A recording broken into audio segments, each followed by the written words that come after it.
What's up everyone? Welcome to Talk Birdie to Me. I'm back here for another shoe review. Today I'll be reviewing the Altra Vanish Carbon 2s. So the Vanish Carbon is Altra's premier racing super shoe for the roads. It has a carbon fiber plate, it has a super foam, and I'd say it's really the two is really their first true super shoe. The Vanish Carbon 1 I heard was kind of a mess, pretty firm and not as lively, and had durability problems.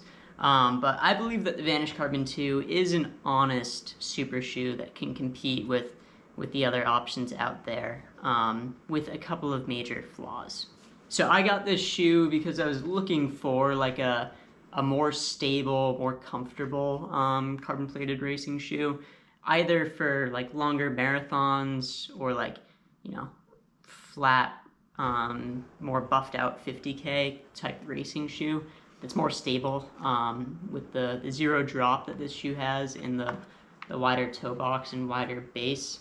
It definitely is a little bit more stable and more comfortable for the long haul and on easy trails for me. And that's kind of what drove me to it. It's also a lower platform than most racing shoes right now. This shoe has a 34mm stack height in the heel and the forefoot because of that zero drop, which is lower than the 40mm that you'll find in other super shoes currently, in the heel. And because of that, like I said, it's definitely more stable. It has that same sort of stable feel. For the foam in this, it has Altra's Ego Pro foam, which is a PIBA-based foam. So, think Nike Zoom X, think, New Balance Fuel Cell, Asics Flight Foam Turbo. It is a true super foam, and it honestly feels like that. It's a lot softer than some of the other super foams that I've run in. I don't know if softer is the right. I'd say it's more plush. You sink down into it a little bit more than some of the other super shoes I've run in, which is very pleasant, but it leads to one of the first cons of this shoe is that it's not nearly as responsive as some of the other racing shoes that I've tried. So comparing this to the Adios Pro 2, which I ran in, or the Nike Alpha Fly, it's just, it saves your legs a ton because of how soft it is and how much you sink into it, but it feels more mushy than those shoes. It's less of a pop off the forefoot, and that's kind of one of the main reasons that I don't think I will do a goal road race in this shoe. It's just not responsive enough. I feel like I'm not getting that extra energy return that I am with the Alpha Fly, which is my other racing shoe at the moment. Another main con, the biggest one by far with this shoe, was the heel. This heel, when I first got it comes up really high, and I ran one workout in it on the track and had the worst Achilles rubbing I've ever had. It literally started bleeding. When I was done, the entire heel of the shoe was red. It was covered in blood because it drew blood from my Achilles. And I was like, this shoe's trash. I'm not going to be able to run in it if it's going to rip up my Achilles on an 8-mile workout, But when I got home, I looked at it, I realized that it went up really high on my heel, and decided to just take a pair of scissors to it, and I cut away, and cut it to be lower. This is honestly a normal height. I cut it right down to where these foam pads are, and cut a little notch in the back for my Achilles, and since then I've had absolutely no rubbing problems. It feels great, and it's honestly one of my favorite uppers. Has amazing lockdown. The toe box is super breathable. Yeah, it's phenomenal now, but when I first got it was awful. So yeah, if you're having problems with the heel of this shoe, with Achilles rubbing, I don't know if everyone is, but I had really bad problems. Don't be afraid to start hacking at it with some scissors. It took it from a shoe that I was gonna basically retire after 8 miles to a shoe that you know, now I will continue on for a very long and prosperous life cycle. So yeah, I'd say it fits pretty true to size. It's honestly a little like short, like it's not super long, but I can't really tell that in my toes that I don't have a ton of space because of the wider toe box. You know, my toes go pretty close to the end, but it feels super comfortable. So I went true to size in this shoe, and if you're looking for like more of a race style fit, like not super roomy, I'd also recommend going true to size. If you're one of those people that wants to wear a super shoe for a daily trainer, maybe go up half a size and it'll, you know, help you a little bit with the fit, but I think going true to size works great in this shoe. The width in the heel and the midfoot is pretty snug, but I have like no rubbing at all or no pain in the midfoot at all. So I'd say like this is probably like the best fitting Ultra to my foot I've ever had. Like it truly is, like this is the shape of my foot. It's the perfect width. It's not like overly wide.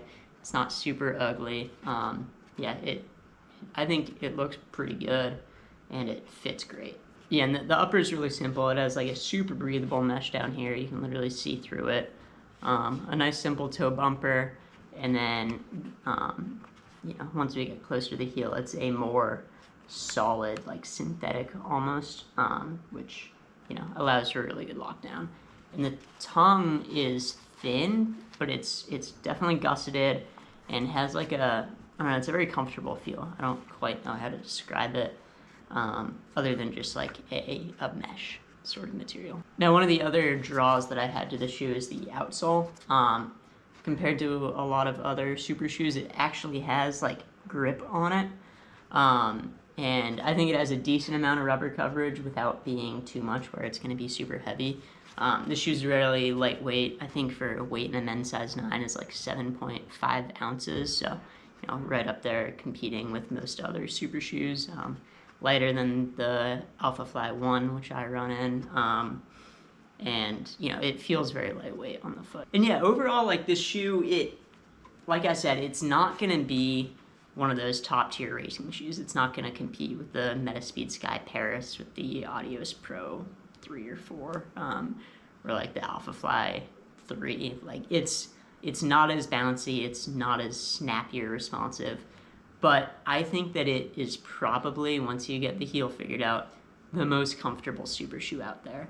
I'm going to be using this for workouts that I really care about, for long runs that I really care about. I think that it will save the legs great, so like any huge volume weeks on my workout, I'm going to be wearing this. And yeah, I think that like take a shoe like the Endorphin Speed or like the Saucony Endorphin Speed, Puma DV8 Nitro, any of those like, you know, training companions, sort of like plated, super foamed training shoes. I think that this is the best of any of those. I think that its fault is being classified as a, you know, top tier super shoe. I think it's, you know, in a similar boat to the New Balance SC Elite V4. I haven't run in that shoe personally, but, you know, a supremely comfortable super shoe where if you're trying to run, you know, a marathon and be comfortable and fast, they're going to be the way to go. But if you're going for like all-out performance, you're not going to want to race like an all-out 5K, 10K in them, if you really care about like maximizing those top gains. But I'd honestly recommend this shoe once you get the heel figured out. You know, don't be afraid to cut away at it, or maybe it doesn't bother you. I don't know. But I enjoy it, and I'm actually going to be racing in it for a trail half marathon that I'm doing down in Massachusetts. That's a more like flat and buffed out terrain, and I'm excited for that. I've run on this on cross country course for some workouts, and it's felt pretty good on that. The grip is good enough. It's not like, you know, going to be phenomenal, but it grips good enough on that grass and dirt. And it's definitely more stable than your average super shoe. So I've tested it on some light trails, a cross-country course, and I think it does the trick, and that's what I'm going to be using this shoe for. I think also if I was doing like a 50K on, you know, maybe even roads, I would go for this shoe over, you know, one of those top tier racing shoes, just because I'm going to value comfort and stability once I go a little longer. So, you know, buy this shoe for your workouts, your long runs, your road ultras, your, you know, non-technical trail races, and I think it'll knock it out of the park. But don't expect to be getting the snappiest shoe ever. I hope you enjoyed that running shoe review. I'm kind of, you know, trying to dabble in these a little bit more, but I'm still figuring out how to do it. More just sharing my thoughts rather than doing some arbitrary review system. But, you know, I got some races coming up. I'm really excited for them. Racing this weekend at the Kismet Cliff race, and I'll have a video coming out with that. And then transitioning to, you know, road and flat trail season, so that'll be fun. But, you know, if you enjoyed this, I'd love it if you could subscribe to the channel, like the video, share it with anyone that's interested in the kind of content I'm producing. As always, keep on running.